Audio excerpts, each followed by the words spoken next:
Stay safe. Stay active. And stay healthy.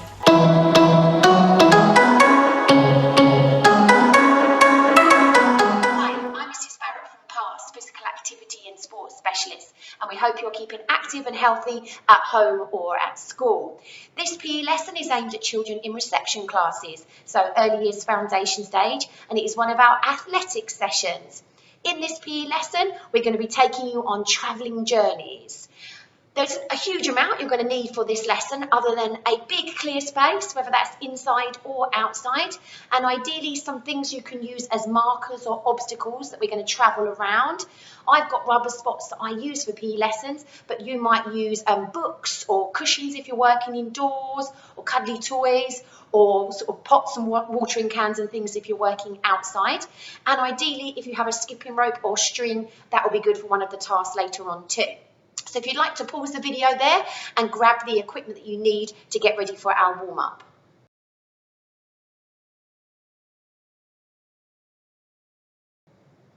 Welcome back, reception. So let's get ready for our warm-up for our athletics lessons. And we're going to be walking in different ways in the space that we're in. So to start with, if you want to go and find a space, making sure you're not touching anything else. Okay, and the first the way we're going to walk on our journey around our space is walking as tall as we can. So can you make your body as long and as tall as you can, reception class? So it might mean stretching your arms up above your head. It might mean coming up onto your tiptoes to make your body really long. And can you travel around your space, keeping your body as long and as tall as you can? Maybe thinking if you need to change direction, you might have to go around some things. Can you make your body really tall like a giraffe, because they're super tall. Awesome, so really tall walking. Right, we're now going to change our tall walking into really small walking. So can you make your body really small and still walk? You might think now you're travelling more like a very small animal, like an ant. So can you get your body really small and travel by walking? Awesome job. Okay, so we've done tall, we've done small. Now we're going to walk as fast as we can. So remember, it's not running, it's still walking reception classes, but can you walk really quickly? You might have to really use your arms backwards and forwards like you're running, but still only walking around your space. Good job, guys. Now we're going to do the opposite to fast. So think about what the opposite to walking fast might be. That's it. We're going to be walking as slow as we can. So think about slow motion walking reception class. And you might pretend you're a superhero or something out of a comic when you're moving really slowly. Awesome. Let's go back to our tall walking. Try and remember that one. Walking as tall as you can, guys. Awesome, like those giraffes coming up onto our tiptoes. You might feel the muscles in the bottom part of your legs really working hard now. Now let's go for slow motion walking. Might feel like you're walking on the moon, like you're an astronaut. Good stuff. Now let's go for our small walking. Can you make your body really small to still walk? You might even choose to travel on hands and feet, rather than just feet when you're walking. Good job. Now let's go walking fast. Remember, it's not a run. Fast walking reception class. Good stuff. Using those arms, swinging them forwards and back. Good job. Okay, the next one we're going to do is thinking about walking with big steps.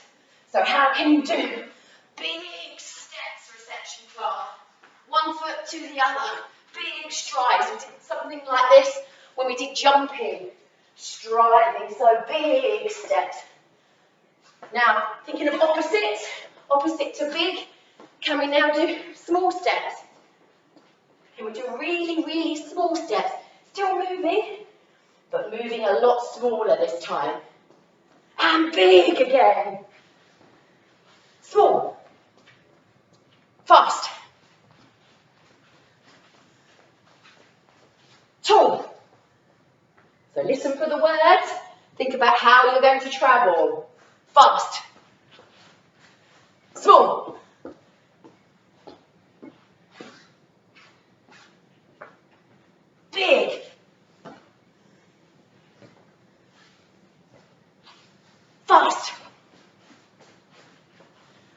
and freeze there, guys. Obviously, if you want to play the game for a little bit longer, maybe your adult or the person that you're with can help you to call out those different types of walks, and you can see if you can remember them and do the right thing at the right time.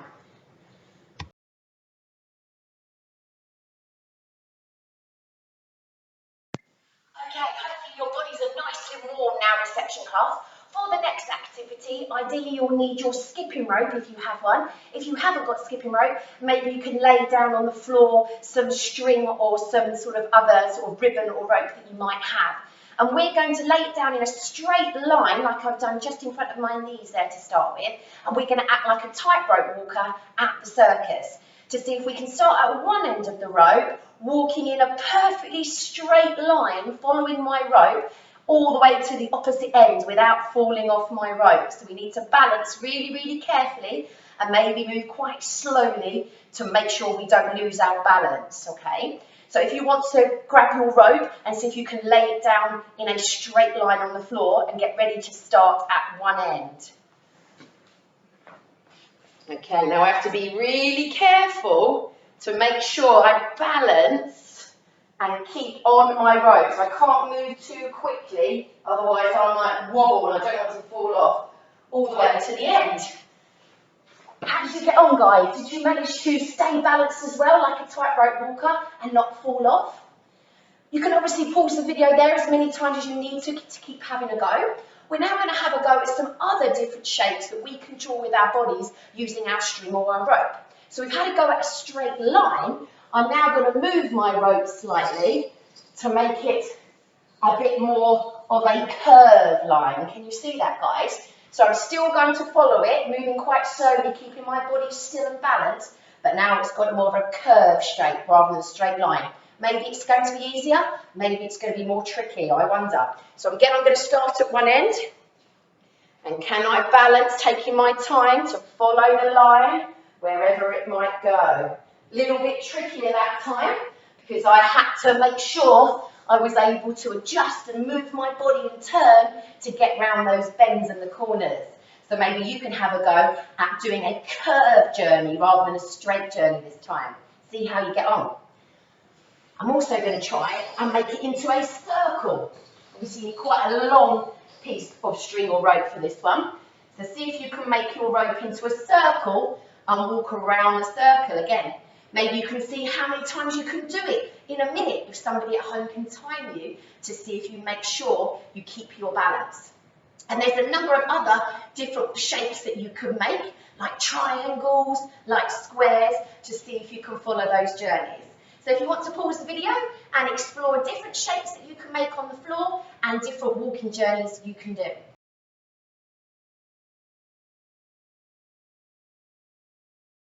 Welcome back, section class. For the next activity on going on our walking or travelling journey, we're going to need to place our markers on the floor in the space that you're working in. I've got these rubber spots that I use in class for PE, but you probably won't have those at home, so you might need to use cuddly toys as markers, or books if you're working inside, or maybe if you're outside in a garden or patio area, maybe you can use some pots or watering cans and things like that as your markers.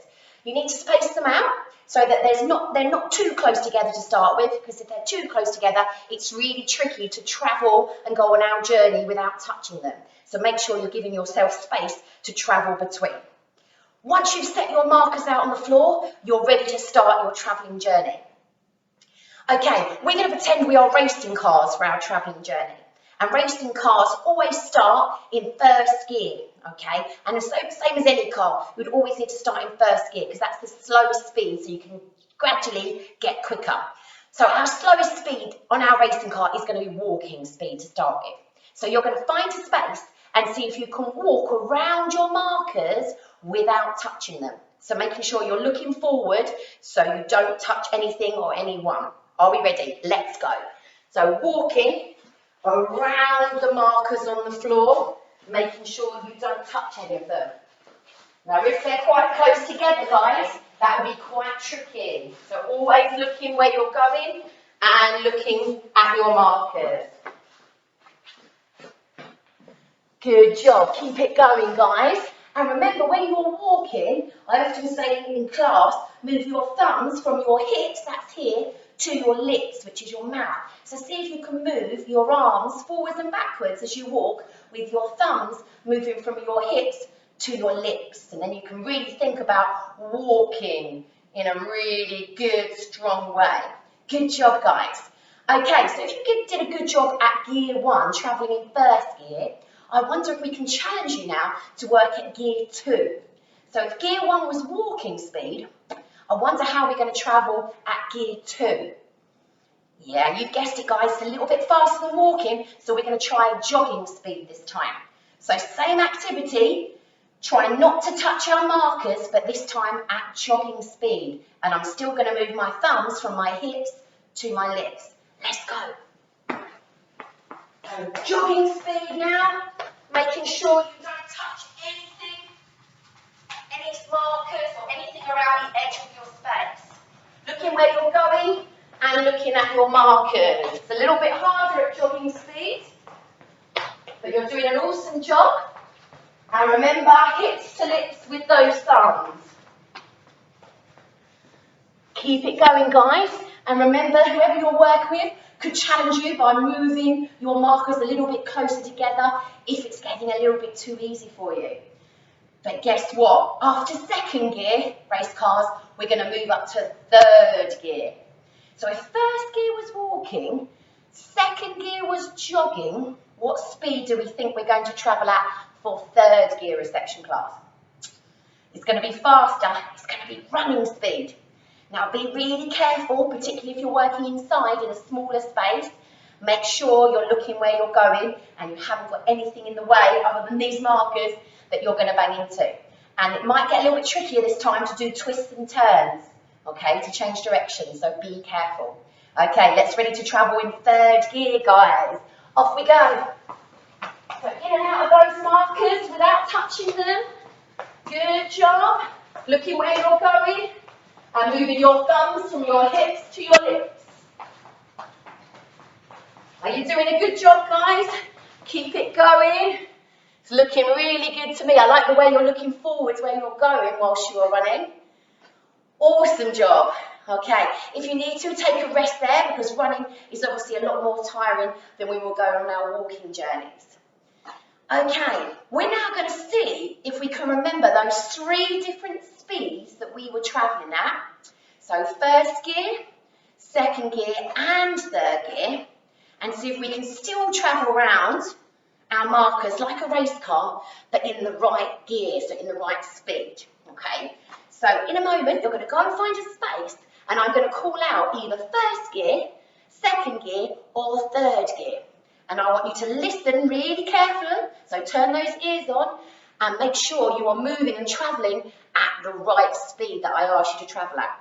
Okay, so go and find a space and let's begin with first gear, guys. So moving around your space, you should be at walking speed for first gear, so not too quick to begin with. Okay, now what if I said second gear? How are you going to change your speed, guys? Hopefully you're moving a little bit faster now. Hopefully that's jogging speed for second gear. First gear. Okay, I should see a change of speed again. So hopefully you've gone back to walking now, looking where you're going and moving your thumbs from your hips to your lips. Okay, so still travelling in first gear. And now if I say third gear, how are you going to change your speed, guys? Oh, I can definitely see people moving faster now. Wow, super fast racing cars. And second gear. Show me how you're going to change now. So hopefully you slow down a little bit. It's hard to keep moving in third gear. So second gear should be jogging speed. Big deep breaths in for your nose and out for your mouth. So that you can keep on breathing nicely when you're jogging. And third gear, a little bit faster again. A little bit faster still. And first gear. Slow back down, right down to a walk. Okay, and freeze there, guys. Now, if you want to play that game for a little bit longer, hopefully somebody at home could call out first, second or third gear for you so that you can keep doing it for a little bit longer and see if you can get even better at making sure you don't touch your markers.